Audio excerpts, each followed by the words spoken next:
What's up? Today we're going to do some reaction content on my face. Better subscribe if you want to see it. Let's move on. Right, so the video we're going to be watching today is from the YouTuber Task and Purpose. Let's move by. That's not what I wanted to move. In my video. Here we are, top right. Try hide it a bit. Not really sure how. Yeah, I think that could do right there. Who knows? She'll be right. So what we're reacting to today is this right here, why the Aussies chose the Steyr bullpup. Right. Steyr was used by was used by the New Zealand Defence Force. That is how I've grown to know the weapon.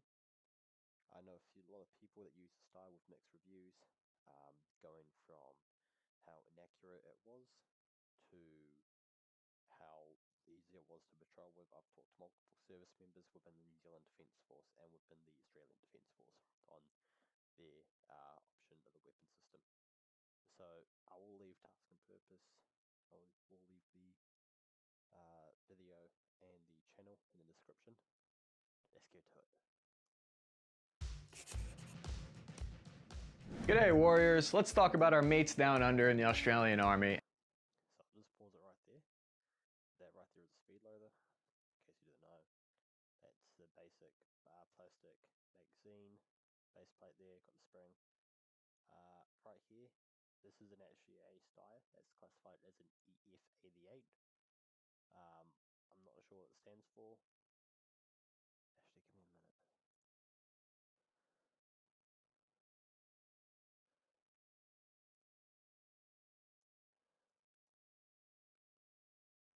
Enhanced F88. Okay, there we are. So it stands for enhanced. Right, that looks like an Alcan Spectre basic guy, purple grip, yeah. Moving on. And their primary weapon system, the Steyr AUG. Haha, I'll stop it again because I'm nice. That's the M203 that they have equipped to the weapon. That's a magazine there. I know, as a fact, that what a lot of people did is when they had their Steyr. So I'll probably show. Actually, I'll just do this real quick. I did it wrong. So if you look at the Steyr, right, they'll actually tie their magazine onto the grip, so that way all I have to do is release it and I can put a new magazine in. That's what a lot of people did. In this video, we're going to cover how it was invented, the story behind its adoption, beating out the M16, and we'll find out where the future of this firearm is going. One of its first tests was in Somalia. The Australian Army patrolled the narrow, crowded streets, and the gun was critical in their success there. The Australian Army protected NGOs, and they delivered over 8,000 tons of grain to 137 different villages, all while destroying the insurgent presence there.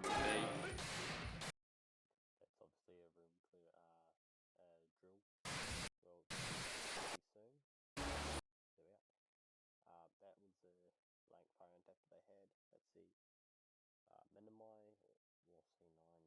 C924, whatever you want to call it.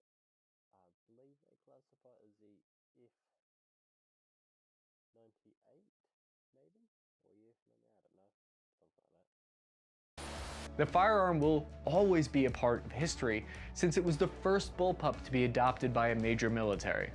The bullpup concept of putting the firing mechanism and ammo behind the trigger was first invented in 1901 by an English gunsmith named Thornycroft. He succeeded in making the gun lighter weight, but the recoil was brutal, so it was never really used in service. 76 years later of perfecting the concept of the bullpup, the Austrians came up with the Steyr. I'm pretty sure the British had an experimental, I think like the EM2, is only to prove the concept of the SA80. Although I think France did something similar a year earlier, or a few years earlier, with the FAMAS. Steyr AUG and adopted it into their own military. The Australian Army recently declassified this document from 1988, and it outlines the results. You can see that they're doing some downed drills. That looks to be an HK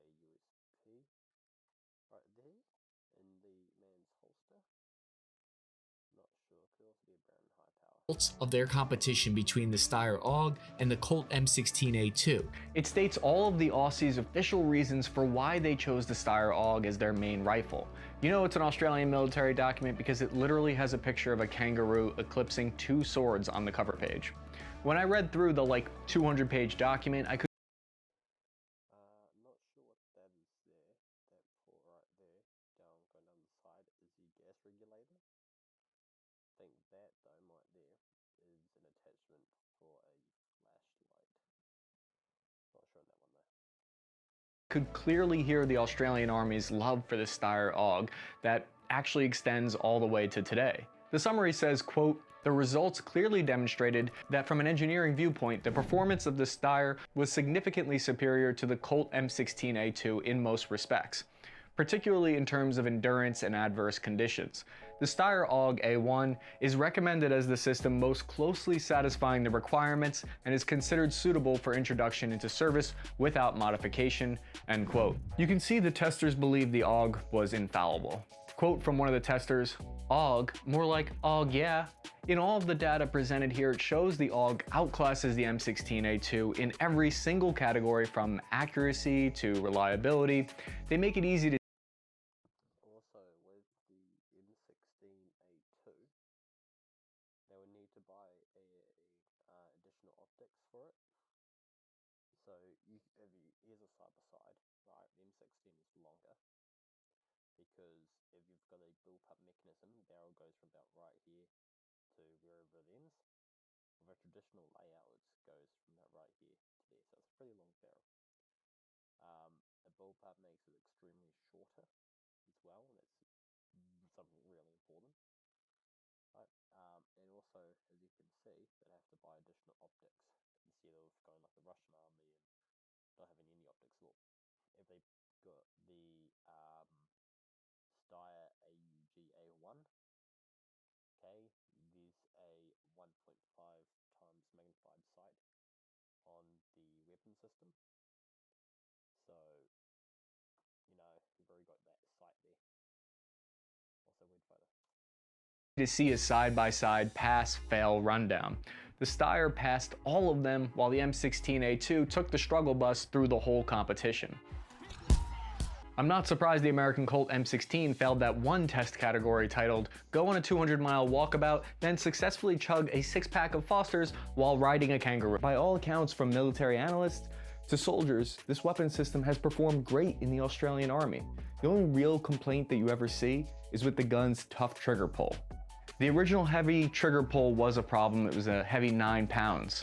If you really want to understand what makes the Steyr special, So there again, you can see how different it was. The New Zealand Defence Force adopted two variants of the Steyr, the A1 and the P, right there, you can see. Both were used in different environments. They also later used the A1P special, AUGP special receiver, so which allowed them to mount the C79 optic, I believe it is. That was designated to snipers.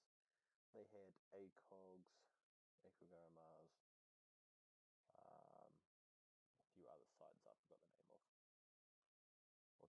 then you don't really need to look any further than its name. It's a German acronym for Universal Army Rifle. The universal gun. Yeah. The reason it's called this is because it had this revolutionary feature for its time of being able to be several Right, I forgot to mention. The reason for the trigger pull was because with most traditional weapons, you've got the selector switch to change it from semi, say, fully automatic, reverse, whatever. The reason the trigger pull is so tough is because if you pull the trigger halfway, you'll have semi-automatic fire. If you pull the trigger all the way down, you would then engage fully automatic fire. I've talked to a veteran that used it. They said that this problem will be fixed with training. I'll go into more depth later on in the video. But a veteran I talked to that used the Steyr said that later models had the ability to actually have a select fire, so you're not wasting ammo. different weapons all in one. This, I think, was another key reason why it was chosen by the Australian Army. The AUG is considered a modular system, so it could be a submachine gun if you put the 14-inch barrel on, or you could put the heavy barrel configuration on where it had a 24-inch barrel. It's used either as a I'd like to go into different depth here too. The Steyr actually was originally made with a 45 round magazine, believe it or not. The original Steyr magazine was 45 rounds, but what they did, because Western armies wanted it, is they chose 30 rounds because I've got a plate carrier in my wardrobe and I can't bother bringing it out. I think because it's got my name tape on it, but oh well. The reason for that is because if you've got a massive 45 round, it's going to take up a bit of space, right? If you've got a 30 round mag, then it's not going to take up as much space and it's still going to give you that firepower. Also, another thing too is if you in the prone 45 round magazine, that's going to stick out a bit. So, not a good idea. A designated marksman or a light machine gun with a 42 round magazine. It fires the 5.56 rounds at a muzzle velocity of 970 meters per second, which is faster than the M4. It has a rate of fire of between 700 and 850 rounds per minute. It weighs 7.3 pounds with a 16. That right there would be the cold M4. Sorry guys, I just got some hair in my balaclava. 15.5-inch barrel. I also need your help with something here because I'm trying to reconcile this interesting question. If all the data shows that the Steyr AUG bullpup is way better than the M4, then why do most special forces units around the world use the M4 instead? As with most revolutionary guns of its time, this weapon had some reliability problems when it first went into service, but that was quickly resolved and the gun proved itself formidable in combat during Afghanistan. It's possible, though, that this initial poor launch turned Australian Special Forces off to the weapon. I think another reason why is because most Special Forces units actually do ops with other countries. So, example, Australia could work with New Zealand. They could also work with like SEALs and whatnot. According to one of my mates, he's in a Discord server, you should actually join it by the way, who's actually interested in it. I think he talked to a few guys and knows a few guys, and yeah, they got a photo with some Kiwi operators and a few Delta guys. So it's about working together. I don't believe that the Steyr actually so I don't believe that the Steyr magazines can fit into an M4 style weapon, which is a reason that I'm come to think of now. So if you've got a bunch of Special Forces units using the same weapon, it means they can all use each other's weapons and, of course, work together. So if, for instance, like I put in my Ukraine layout video, I want to be able to work with other people. So if I've got a M4 and they have an AK, we're not going to be able to have the same, we're not going to be able to share magazines. That could be a reason why. Stop elaborating on it. There are some nutty theories out there on the internet where a handful of people believe it wasn't chosen for its performance, but because of political factors instead. For instance, Colt said that they wouldn't let the Australian Army have the license to manufacture the M16 in their own country, even though it was very important to the Australians. Steyr, on the other hand, offered to let them make the AUG however they wanted, wherever they wanted. There's an interesting claim here that after World War II, Australia really wanted to keep the production of their primary weapon made on their home country's soil, like a lot of other countries do today. The idea here is that the Australian Army tipped the scales in favor of the Steyr AUG in this trial competition back in 1988 so that the Steyr would win and they could produce this weapon in-house. But if you look at the document, it basically says that the Steyr AUG blew the M16 away in every category, in various trials and performance tests. The document claims that the AUG barrels will likely survive 20,000 plus rounds, while the M16 will only last 5,000 rounds. This kind of discrepancy in performance seems strange to me because I was going barrels will likely survive 20,000 Okay, what it looks like they're doing there is plus in a T formation, or they're possibly going into a section attack. Or they're like trying to assault an objective. So I just want to comment rounds, while the M16 will only last 5,000 rounds. This kind of discrepancy in performance seems strange to me because the test performance doesn't line up with what the US Army test data shows about the M16A2 since then. To me, this is an interesting theory, but it could also just be the case that the Australian Army loved the Steyr AUG. It actually was a lot. Another thing as well is the climate.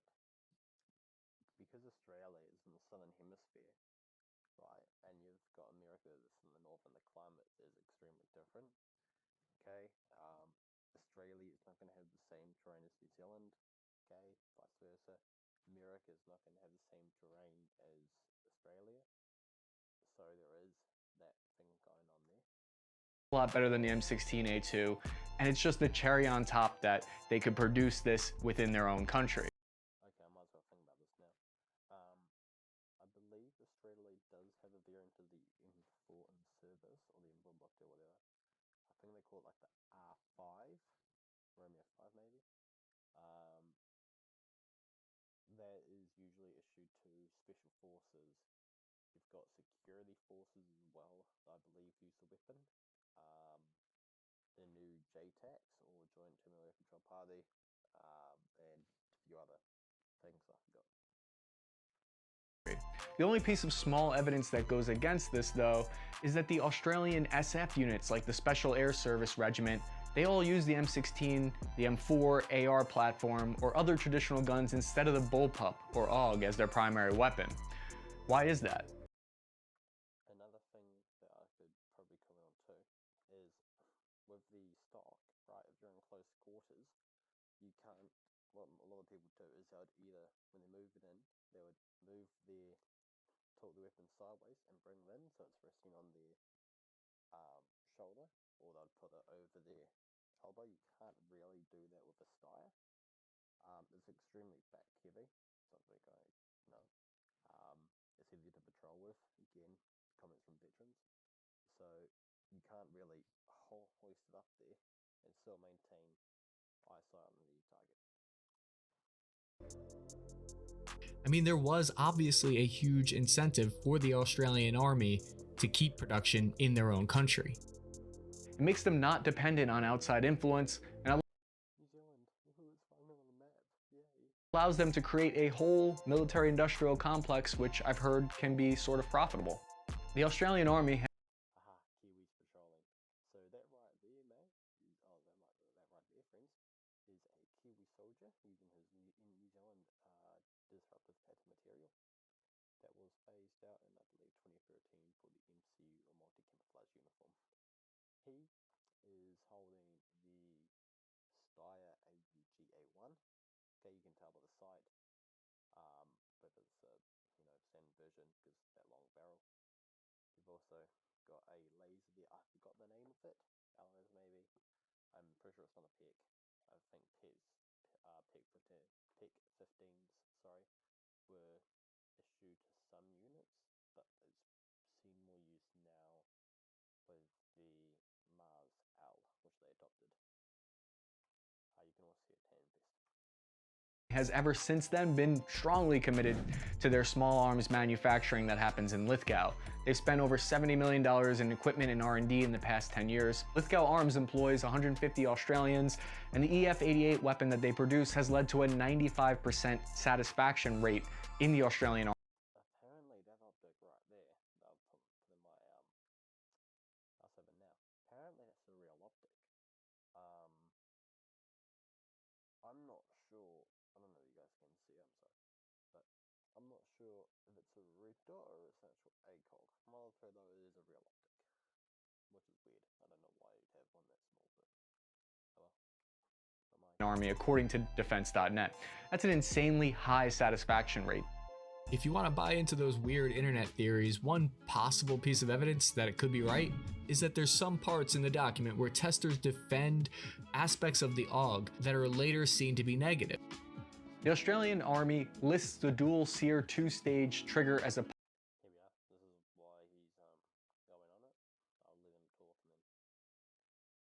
positive, which I find odd because that seems to be the only thing that everyone agrees needed to be changed. That feature where you pulled halfway, it fired semi, and then you pull all the way and it fires automatic. Quote from the document, "It provided with a pull-through trigger system which allows a speedy change from semi-automatic to automatic firing and vice versa," end quote. The only problem with that old trigger design was when soldiers were getting shot at or they were under stress, they were likely to accidentally pull on the trigger hard and Now this is a comment from a veteran I talked to in New Zealand that used the weapon. So again, it could be training. Training does fix that. If you are taking shots or something, training would usually fix that issue with firing automatic when you're not supposed to.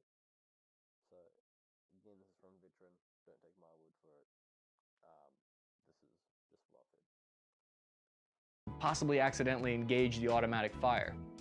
In later versions of the weapon system, they improved on that feature, gave it an ALO automatic lockout, which stops the trigger from being squeezed and accidentally firing automatic. Ever since its adoption by Austria, it's been a war between the bullpup and the traditional rifle concept.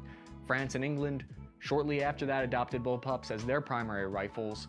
So is it the case that bullpups are ideal for conventional regular infantry forces but not for special forces? The Steyr is a pioneer in optics. It added a 1.5 times optic. That sight right there was nicknamed the donut of death. I'm pretty sure he goes into that. You can also see right there the backup iron sights for the weapon, Which wasn't common at the time, and it gave it a huge advantage over systems that were running. Also, another reason a lot of people didn't like it is because if you look at the donut of death sight, that's not a traditional optic.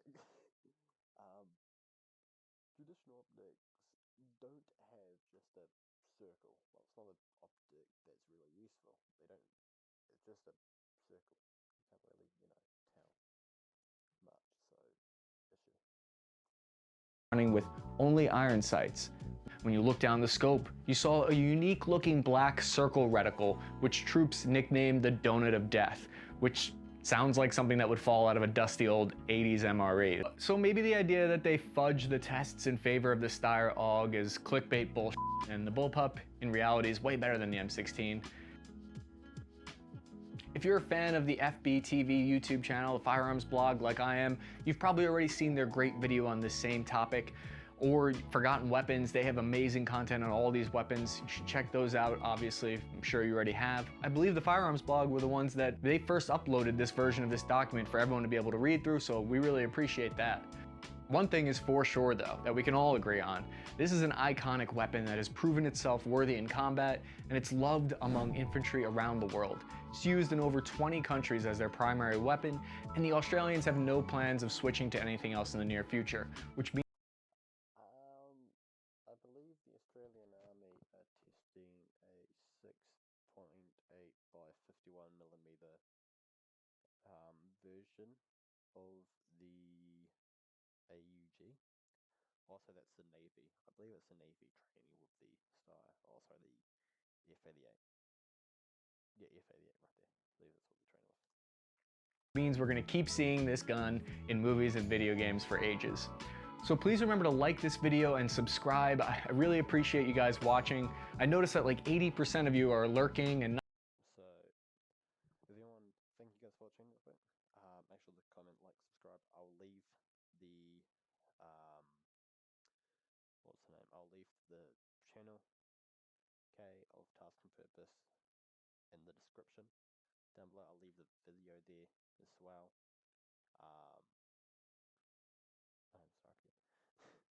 I'll leave everything there that you guys need. Just go over to Task and Purpose, give them a like, subscribe, so on and so forth.